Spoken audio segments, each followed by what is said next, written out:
Nucleic acid की बात करनी है और न्यूक्लिक एसिड के लिए हमें पहले सबसे न्यूक्लियस का एक वर्ड आपके सामने आ चुका है, इसके बारे में सबको पता है। अगर न्यूक्लियस है तो हम किसकी बात कर रहे हैं? यूकैरियोटिक सेल की। यूकैरियोटिक सेल की जब बात करेंगे तो न्यूक्लियस का प्रेजेंस है, और जब हम इसी न्यूक्लियस के रिस्पेक्ट में प्रोकैरियोटिक सेल की बात करें तो क्या आपके दिमाग में आएगा बात? प्रोकैरियोटिक सेल में क्या न्यूक्लियस होता है? तो आप यहाँ यूकैरियोटिक सेल में लिखोगे तो न्यूक्लियस प्रेजेंट है, यहाँ पे एब्सेंट है। न्यूक्लियस प्रेजेंट एंड एब्सेंट है, लेकिन ये जो न्यूक्लियस के पास जो मटेरियल है, मटेरियल के रिस्पेक्ट में अगर बात करोगे तो चाहे आपका कोई प्रोकैरियोटिक सेल है तो इसके पास भी प्रेजेंट है वो मटेरियल, और यूकैरियोटिक सेल है तो भी उसके पास ये मटेरियल प्रेजेंट होगा।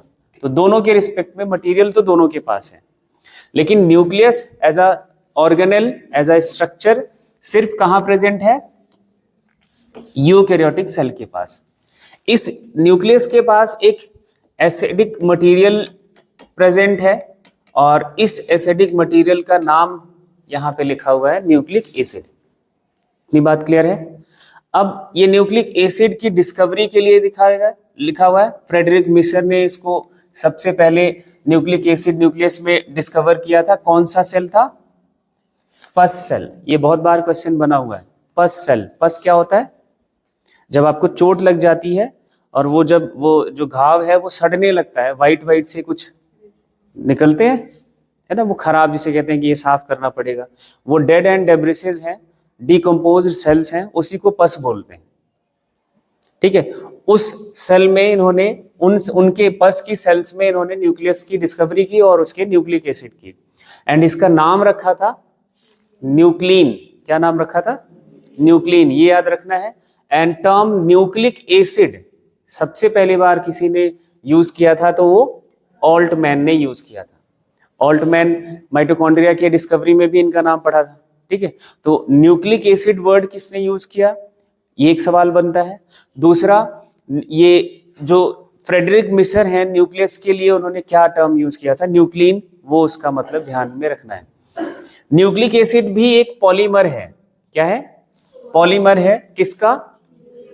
न्यूक्लियोटाइड का। हमें न्यूक्लिक एसिड तभी समझ आएगा जब हमें न्यूक्लियोटाइड समझ आएगा। भाई आप मोनोसैकेराइड समझ पाए तब जाके पॉलीसैकेराइड का पिक्चर क्लियर हुआ कि हाँ ऐसे ग्लाइकोजन बनेगा, स्टार्च ऐसा होगा, क्योंकि इसी के पॉलीमर है। अगर अपन को न्यूक्लियोटाइड का पता चल जाए कि न्यूक्लियोटाइड कैसा स्ट्रक्चर है तो उसी का पॉलीमर बना लेना है, बात खत्म, न्यूक्लिक एसिड हो गया। अब इस चार्ट को देखो, न्यूक्लिक एसिड क्या है? दैट इज अ पॉलीन्यूक्लियोटाइड, बोले तो पॉलीमर ऑफ न्यूक्लियोटाइड। अब एक न्यूक्लियोटाइड का कॉम्पोजिशन यहां पे लिखा हुआ है। न्यूक्लियोटाइड बना होता है न्यूक्लियोसाइड प्लस फॉस्फेट से। किससे? फॉस्फेट से। अब एक न्यूक्लियोसाइड बना होता है पेंटोज शुगर और नाइट्रोजनस बेस से। Nucleoside is equal to pentose sugar plus nitrogenous base. Monosaccharide में आपने पेंटोज शुगर का नाम पढ़ा था।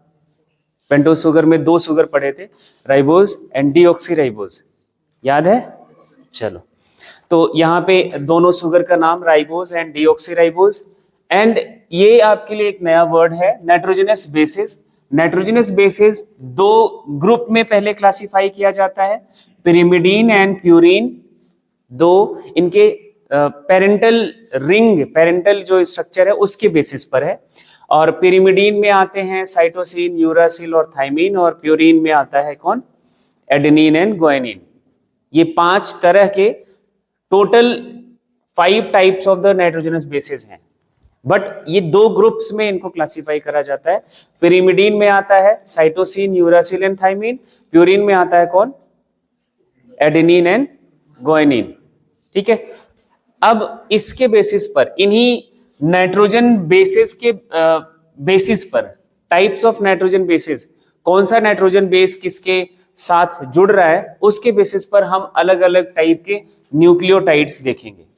अब हमें पूरी बात ये समझनी है एक्चुअली, इसके बारे में हमें कोई परेशानी नहीं है। फॉस्फोरिक एसिड ही फॉस्फेट ग्रुप देता है, PO4 की बात है। ये कहाँ जुड़ता है ये पता करना रहेगा हमें एज अ फंक्शनल ग्रुप।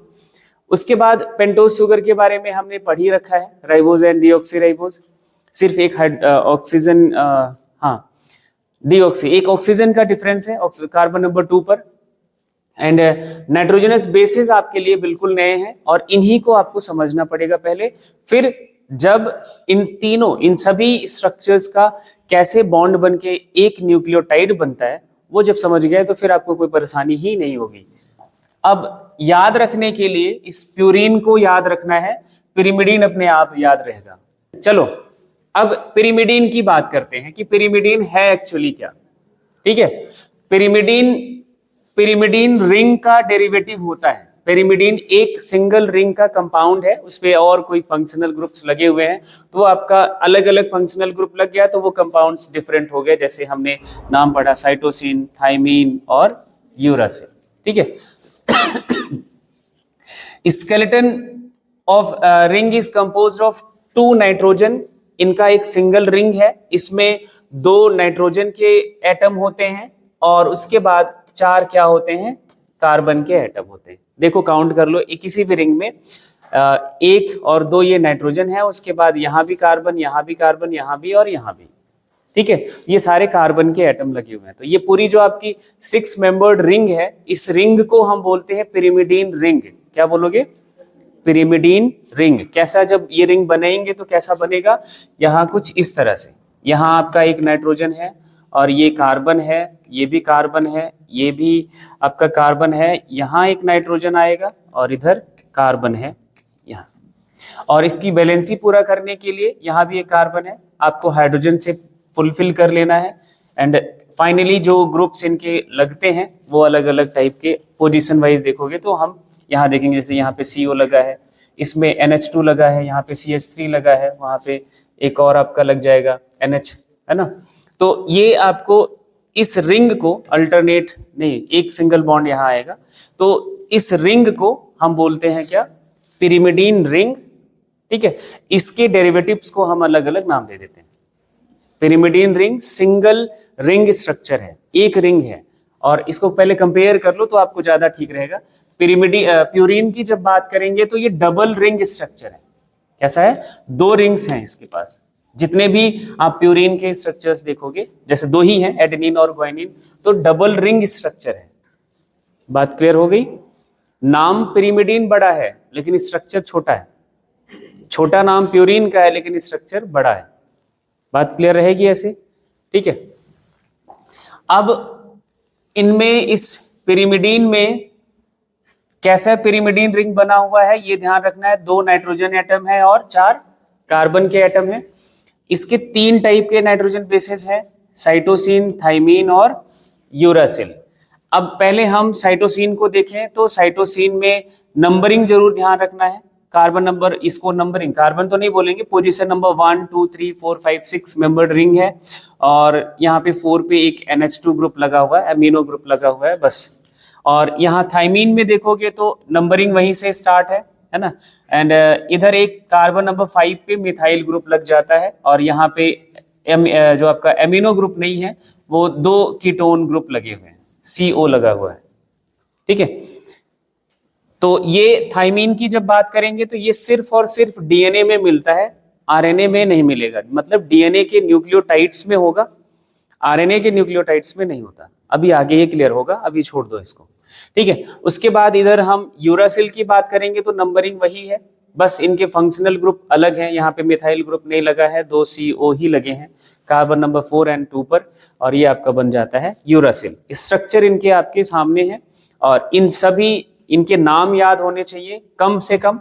अगर स्ट्रक्चर वैसे पूछता नहीं है, स्ट्रक्चर पे बहुत ज्यादा ध्यान भी नहीं देना, हाँ लेकिन अगर याद रहता है तो द बेस्ट है। ठीक है, बनाने की प्रैक्टिस 1-2 बार कर लोगे तो बन जाएगा काम। नंबरिंग इनके फंक्शनल ग्रुप के पोजीशन पर IUPAC आप पढ़ रहे हो, हम यहाँ IUPAC का डिस्कशन नहीं करेंगे। नहीं, ऐसा नहीं है। ये एक, जब हम रिंग स्ट्रक्चर की बात करते हैं तो रिंग में हमें नंबरिंग तो सबको देनी पड़ेगी ना। यहाँ जो रिंग जरूरी नहीं कि सिर्फ कार्बन की बने, रिंग में ये हेट्रोसाइक्लिक रिंग है, होमोसाइक्लिक में सिर्फ कार्बन कार्बन आता है, ये हेट्रोसाइक्लिक में आपका कार्बन एंड नाइट्रोजन है। तो नंबरिंग हमें वही आईयूपीएसी के नियम के हिसाब से ही है कि पॉसिबल ग्रुप्स को हम मिनिमम पोजीशन दें, तो वही सेम रूल यहाँ भी अप्लाई होता है। ये नंबरिंग उसी के बेसिस पर की हुई है, मैं उस पर डिस्कशन नहीं कर रहा हूँ क्योंकि वो केमिस्ट्री का पार्ट है, लेकिन नंबरिंग आपको जरूर याद रखनी है। ये नंबरिंग अभी आगे न्यूक्लियोटाइड फॉर्मेशन में बहुत जरूर हेल्प करेगा। हम वहां पोजीशन बोलेंगे कि ये पोजीशन से बॉन्ड बनता है, जैसे कार्बन नंबर यहाँ पोजीशन नंबर 1 से बॉन्ड बने, 2 से बने, वो आपको बोला जाएगा। जैसे आपने ग्लूकोज में देखा था 1,4 लिंकेज, 1,6 लिंकेज। सेम की बात करेंगे तो ये 2 रिंग है, कंसिस्ट ऑफ 2 रिंग्स, ये 2 रिंग्स हैं। एक रिंग को हम बोलते हैं पिरिमिडीन रिंग, ये वाली जो रिंग है आपकी same as it is pyrimidine की रिंग है। दूसरे वाले रिंग को बोला जाता है इमिडाजोल रिंग। अब यहाँ पे थोड़ा सा आपको जोर देना पड़ेगा दिमाग में। पिरिमिडीन रिंग 2NN4C से बना हुआ है एंड इमिडाजोल रिंग 2NN3C से बना हुआ है। अब आपके दिमाग में कंफ्यूजन वाला थोड़ा सा बात आएगा, बट कंफ्यूजन की जरूरत नहीं है। जब हम पिरिमिडीन रिंग की बात करेंगे तो नंबरिंग देखो 1 2 3 4 5 6, ये तो आपका ये हो गया जिसमें 2N+4C की बात चल रही है, ठीक है। जब इमिडाजोल रिंग की बात करेंगे तो ये दोनों कार्बन नंबर ये आपका 5 and 4, ये दोनों रिंग में कॉमन काउंटिंग होती, कॉमन है दोनों रिंग के लिए। तो यहाँ पे जब इनकी नंबरिंग होती है तो इनका नंबरिंग यहाँ पे 6 7 8 9 से होता है। कहाँ से? ये आपका हो जाएगा, हाँ 6 7 8 9, 7 से स्टार्ट करा हुआ है, 6 कहाँ पे है, अच्छा 7 8 9, सॉरी ये 7 8 9, 6 यहाँ पे है, 7 8 9 ये हुआ। तो अब इनकी जब काउंटिंग करेंगे तो ये एक नाइट्रोजन, ये दूसरा नाइट्रोजन, ये एंड कार्बन 1 2 3 इस रिंग के लिए और इस रिंग के लिए ये दोनों कार्बन कॉमन है। ये दोनों कार्बन कैसे है? कॉमन है। तो जब इस रिंग की काउंटिंग में जाएगा तो ये दोनों कार्बन भी काउंट करा जाएगा, इस रिंग में भी ये दोनों कार्बन काउंट करे जाते हैं। इसलिए जब इमिडाजोल रिंग की बात करते हैं तो 2N+3C लिखा जाता है। में टोटल नंबर ऑफ कार्बन अगर हाँ पूछता है तो एक, हाँ 1 2 3 4 5, ठीक है, हाँ तब 5 है। प्यूरिन रिंग में अगर बात की जाएगी तो 5C प्लस 1 2 इसके और 1 2 इसके 4, हाँ ठीक है। ये 9 मेंबर्ड रिंग है, ये बिल्कुल सही है। ये पूरा जब दोनों रिंग की बात करेंगे तो 9 मेंबर्ड रिंग है ना। तो तब ऐसा आएगा 4C and 5N, sorry 5C plus 4N आएगा। लेकिन जब इनके स्पेसिफिक रिंग की बात करी जाए, पिरिमिडीन एंड इमिडाजोल रिंग की, तो आप ये नंबर याद रखना है 2N+4C एंड वो 2N+3C, ठीक है। ये क्योंकि ये दोनों कार्बन कॉमन है। टाइप्स की बात करें तो 2 है, एडेनिन और ग्वानिन। बस चेंज क्या है इनमें, ये इनके फंक्शनल ग्रुप की पोजीशन चेंज है। यहाँ NH2 ग्रुप लगा है कार्बन नंबर 6 पे, NH2 लगा है 2 पे और 6 पे यहाँ पे CO आ जाता है बस, और सब कुछ वही सेम है। तो इनके नाम याद रखने हैं। इनमें भी पोजीशन वाइज आपसे पूछा जाएगा। पोजीशन नंबरिंग कहाँ से स्टार्ट है, 1 2 3 4 5 6 एंड 7 8 9, ये नंबरिंग याद रखना है। यहाँ भी वही नंबरिंग 1 2 3 4 5 6 एंड 7 8 9, ठीक है। ये नंबरिंग की जरूरत पड़ेगी। अब ये तो हो गए पांचों नाइट्रोजनस बेसेस के बारे में। उसके बाद आपसे दूसरा जो आपने पढ़ रखा है पेंटोज शुगर। पेंटोज शुगर का मतलब क्या हुआ, 5 कार्बन शुगर, कितने कार्बन का, 5 कार्बन शुगर। अब ये आपका एक पेंटोज शुगर है, ये भी एक पेंटोज शुगर है, बस दोनों में बहुत बेसिक सा डिफरेंस है। एक पहले इसको देख लो, पेंटोज शुगर का मतलब यहाँ पे 5 कार्बन वाला, कार्बन का नंबर पहले काउंट करो 1 2 3 4 एंड ये कार्बन नंबर 5, CH2OH बाहर लगा हुआ होता है, ठीक है। एंड देन ये आपका एक पूरा रिंग स्ट्रक्चर बनता है 5 का। यहाँ पे एक ऑक्सीजन होता है, ये ध्यान रखना है, कार्बन नहीं होता, ये ऑक्सीजन है।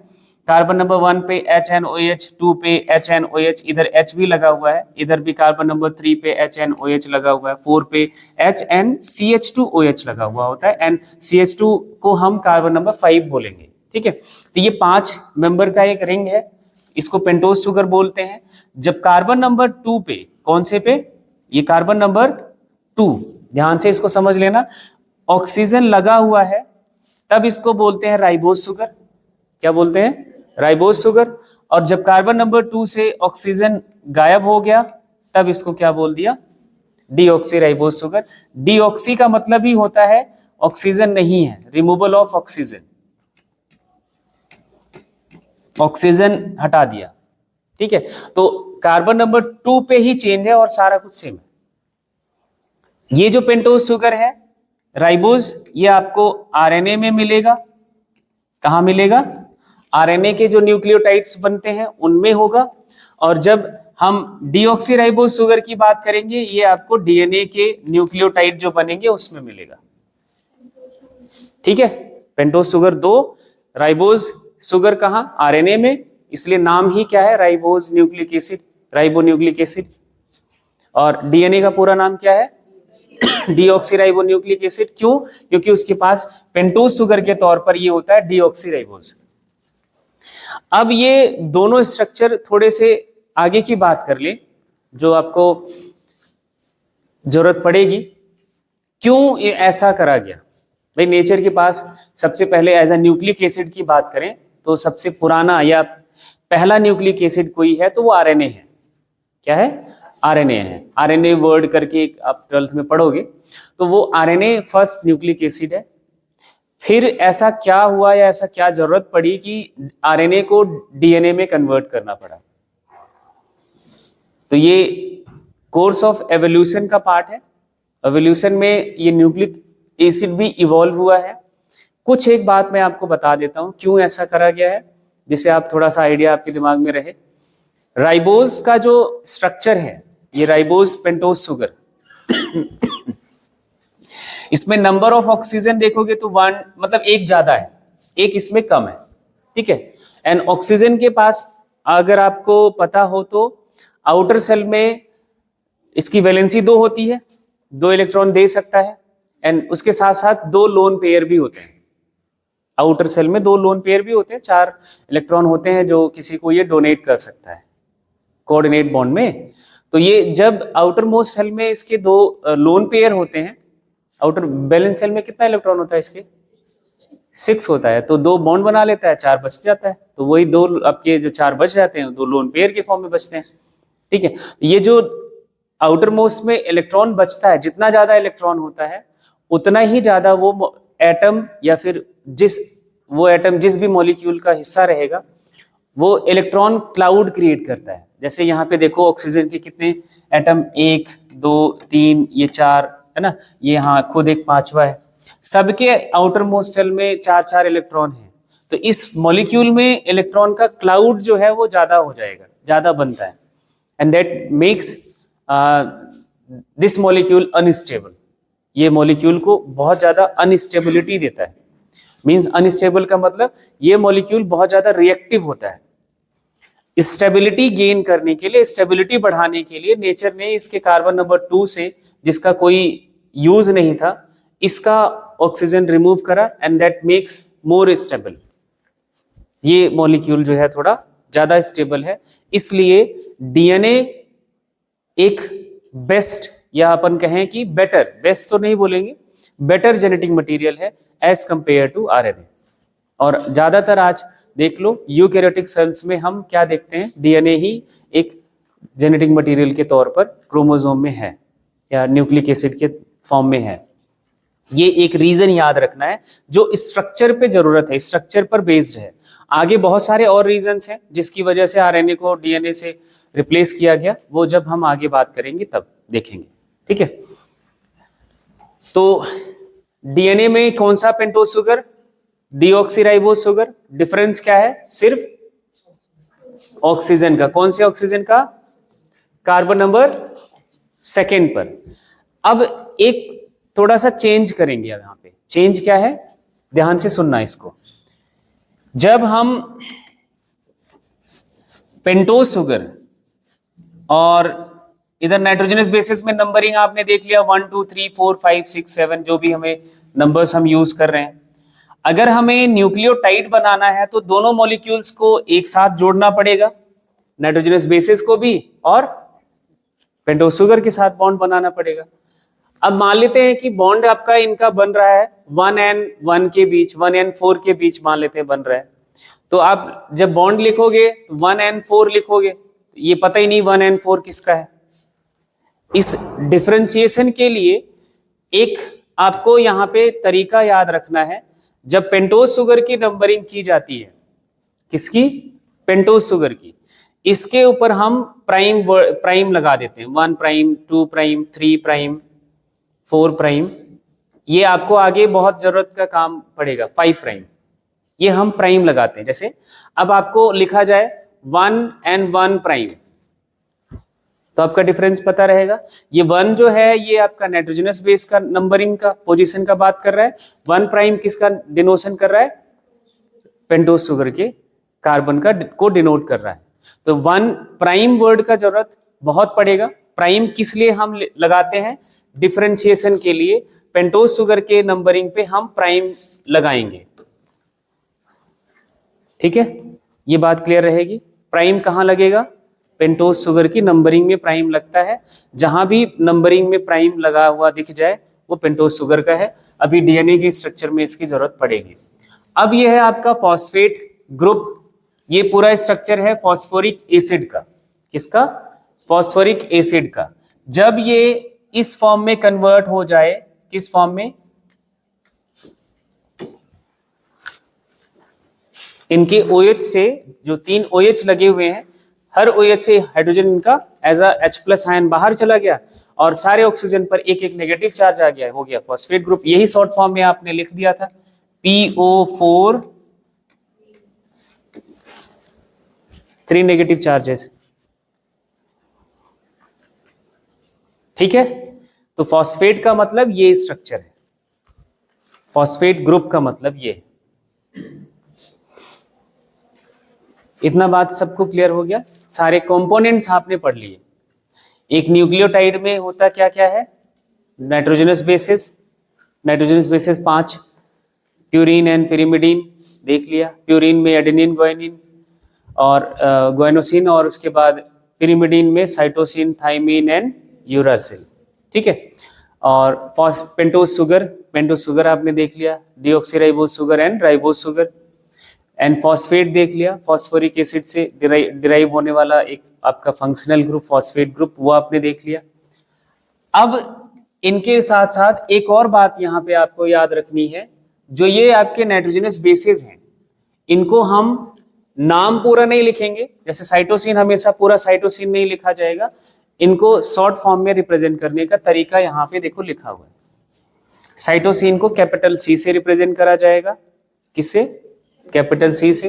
थाइमीन को कैपिटल T से, यूरासिल को कैपिटल U से, ठीक है। और एडेनिन को कैपिटल A, ग्वानिन को कैपिटल G। ये रिप्रेजेंट करने का सिंबल समझ लो। बात जैसे एलिमेंट्स को रिप्रेजेंट करते हो, Fe लिख दिया तो आपको आयरन समझ आ जाता है। तो यहाँ पे भी ये आपको बस लेटर्स से ही पहचानना होगा कि क्या है ना। अब एक ये न्यूक्लियोटाइड का स्ट्रक्चर है और पूरी जो आपका कंसंट्रेशन है ना, पूरा यहाँ पे आना चाहिए और तभी ये बात बन पाएगी। क्योंकि यही समझना, जिसके दिमाग में पिक्चर ये क्लियर हो गया, ये समझ गया, फिर उसको कोई परेशानी नहीं है न्यूक्लिक एसिड के साथ, वो बहुत आसानी से सारी चीजें समझ सकता है। देखो पहला स्टेटमेंट देखना ध्यान से, nitrogen base form bond with first carbon. Nitrogen base क्या करता है? एक बॉन्ड बनाता है, किसके का? कौन से कार्बन से? कार्बन नंबर फर्स्ट, किसका? कौन सा? पेंटोज शुगर का, to form a nucleoside. Nucleoside is equal to होता है pentose sugar plus nitrogen base, यही होता है। नाइट्रोजन बेस हमेशा पेंटोज शुगर के कार्बन नंबर फर्स्ट से जुड़ेगा। कहां से जुड़ेगा? कार्बन नंबर फर्स्ट से जुड़ेगा। अब इस पेंटोज शुगर का कार्बन नंबर फर्स्ट जरा देखो, डीऑक्सी का भी और ऑक्सी का भी। ये है कार्बन नंबर फर्स्ट, ये है इसका कार्बन नंबर फर्स्ट, यहीं से जुड़ता है नाइट्रोजनस बेस। ये पेंटोज शुगर का जो पोजीशन है फिक्स्ड है, बात क्लियर हो गई। अब नेक्स्ट स्टेटमेंट देखो, nitrogen of first place, nitrogen of first place form bond with sugar in case of pyrimidine. Pyrimidine ring का N1 पोजीशन नंबर 1 देखो स्ट्रक्चर में, पिरिमिडीन का पोजीशन नंबर 1 मतलब ये रहा, पिरिमिडीन ये रहा, इसका पोजीशन नंबर 1 कहां है, ये है, ये है और ये है। पिरिमिडीन अगर पेंटोज शुगर से जुड़ता है तो पेंटोज शुगर का carbon number 1 and pyrimidine ring का नंबर 1, इनके बीच बॉन्ड बनता है। इधर बॉन्ड देख लो, यहां तो प्यूरीन जुड़ा हुआ है, ये पिरिमिडीन का स्ट्रक्चर नहीं है, ये प्यूरीन है। अगर यहां पे पिरिमिडीन जुड़ता, यहां पे पिरिमिडीन जुड़ता, है, इधर देखो, ये आपका एक पेंटोज शुगर है, इसका कार्बन नंबर 1 प्राइम है, यहां यूरासिल जुड़ रहा है, तो यूरासिल का जो यहां बॉन्ड बन रहा है पेंटोज शुगर और ये यूरासिल के बीच, यूरासिल का N1 होगा, N1 के साथ बॉन्ड बना हुआ होगा, तो ये बॉन्ड जो लिखा जाएगा that is the 1 and 1 prime. अब ये 1 पोजीशन है पिरिमिडीन का एंड 1 प्राइम पोजीशन है किसका, पेंटोज शुगर का। बात क्लियर हुआ। अब दूसरा स्टेटमेंट देखो और क्लियरिटी आएगी। दूसरा स्टेटमेंट आपके प्यूरीन के लिए है, वाइल प्यूरीन्स, जो प्यूरीन्स हैं, प्यूरीन्स में आपका एडेनिन और ग्वाइनिन आता है। प्यूरीन के केस में नाइट्रोजन ऑफ 9th प्लेस, कौन सा 9th place N9, purine ring में जो N9 पे आता है वो बॉन्ड बनाता है शुगर के साथ। यहां देखो ये आपका प्यूरीन है और प्यूरीन में N9 ये है, N9 ये है, और यहां पे जो स्ट्रक्चर बना है आपका ये इसी के साथ बना हुआ है। अब बताओ कोई कंफ्यूजन है?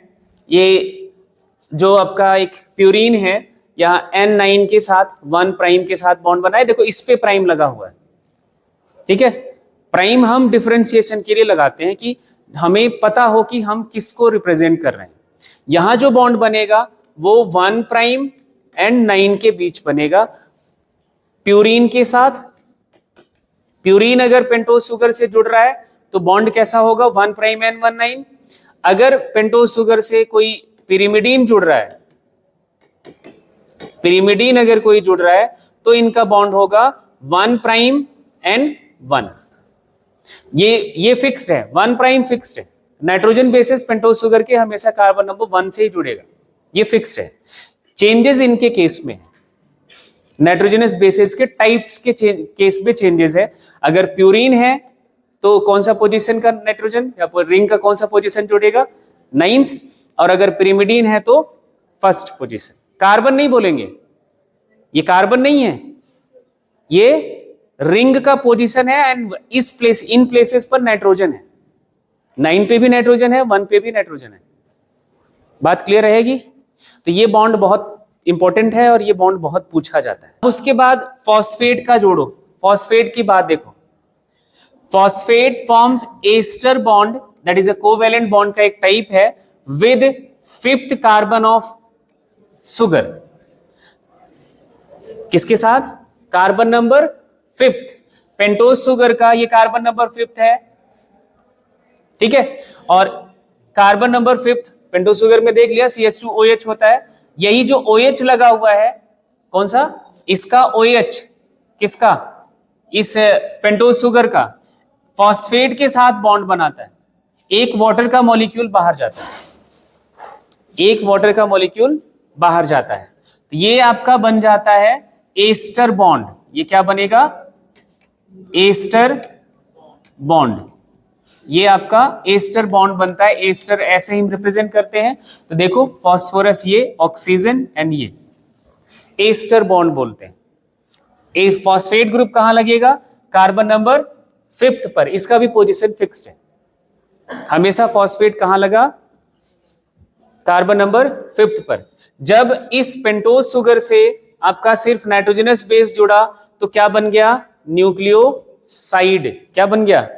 न्यूक्लियोसाइड। और इसी पेंटोज शुगर से जब ये फॉस्फेट जुड़ गया कार्बन नंबर 5 पे तो क्या बन गया?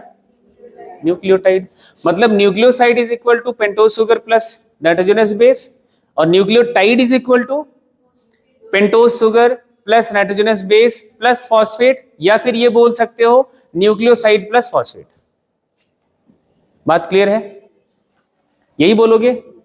ये आपका एक न्यूक्लियोटाइड का स्ट्रक्चर है, सिंगल एक न्यूक्लियोटाइड का स्ट्रक्चर ऐसा बनता है। बोलो एक बार फिर से ध्यान से देख लो, फिर आगे मैं अब पॉलीन्यूक्लियोटाइड के बारे में बात करूंगा। ये न्यूक्लियोटाइड का एक स्ट्रक्चर बना है, and nucleic acid is the polymer of nucleotide. इसका पॉलीमराइजेशन करना है। बात समझ आ रही है? इसको शॉर्ट फॉर्म में कैसे लिखेंगे ये देखना, इधर पिक्चर में ये रहा आपका पूरा, तो स्ट्रक्चर नहीं ये बना हुआ है, हाँ ये बना हुआ है। इसको शॉर्ट फॉर्म में हम इस तरह से लिखेंगे। अब आप बनाओगे हमेशा पेंटोज शुगर का स्ट्रक्चर, यहां कार्बन नंबर 1 से नाइट्रोजन बेस जोड़ दोगे, और कार्बन नंबर 5 से CH2 से यहां आप जोड़ दोगे फॉस्फेट ग्रुप। एक आपने बना दिया। क्या? अगर आपको ये दिखाना है कि ये आपका राइबोज शुगर है तो यहाँ पे दोनों पे HNOH लिख दिया। अगर डीऑक्सी दिखाना है तो ये मत लिखना, H तो लिखना पड़ेगा, मतलब ऑक्सीजन नहीं लिखना है। तो ये बनाने का बड़ा सिंपल सा तरीका होता है। बोलो इतना बात क्लियर है?